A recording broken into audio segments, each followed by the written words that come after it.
Hi, so I'm going to show you how to do a dolly zoom, and it's going to be quick and easy. There are 4 elements to a dolly zoom, the first of which is the intro, and that can be as simple and easy as silly, suspenseful music, or something visually striking.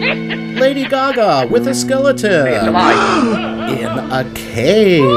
Get something and kill it! You can't eat me, I'm too tough, I'll get you in the get.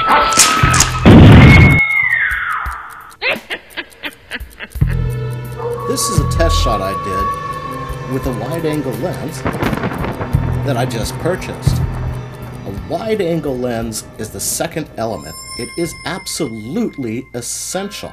You can do it with a telephoto, but it is so much easier with a wide-angle lens.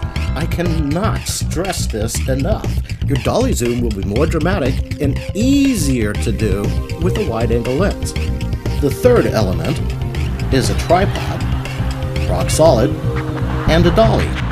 You put the tripod on the dolly, and that way you can move it around very smoothly and very easily.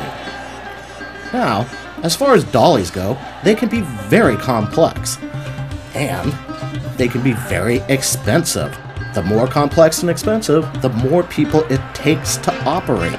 I have something very simple, made with PVC pipe and a piece of plywood.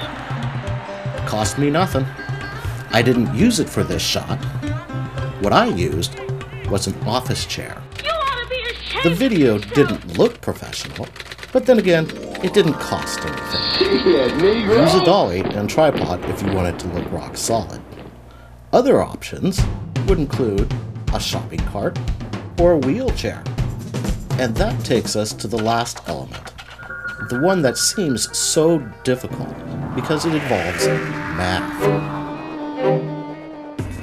And who wants to look at math when they could look at Lady Gaga's butt? Actually, math isn't the scariest thing out there.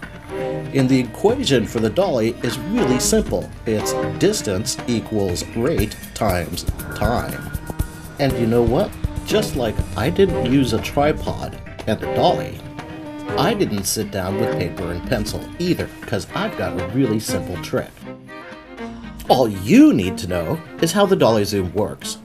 The cameraman and camera are close to the subject. The lens is zoomed out all the way, so things in the background look small. Then the cameraman moves away from the subject at the exact same speed that she zooms in with the lens. And since that's how it's done, you only need to know 2 things. The position of the camera, where it should be when the zoom starts, and where it should be when the zoom ends, and how fast or slow you should move. For my test shot, I used a door frame to find my starting position. And I put the camera on the chair. You can see the door frame just on either side of the screen. Starting point A. So I marked the position of a chair with a sock. Zoom in with the lens as far as it will go. Next, you want to take the chair and pull it back until the door frames are once again just on either side of the screen. This is all the way in. This is all the way out. In, out. Close enough. With the chair pulled back to where it should be, go ahead and mark that spot. End point, B. And now that you know the position of the camera, all you need to know is how fast to go from point A to point B. Remember when I zoomed in with the camera? Do that again, and count when you press the button to zoom in. 1, 2, 3, 4, 5.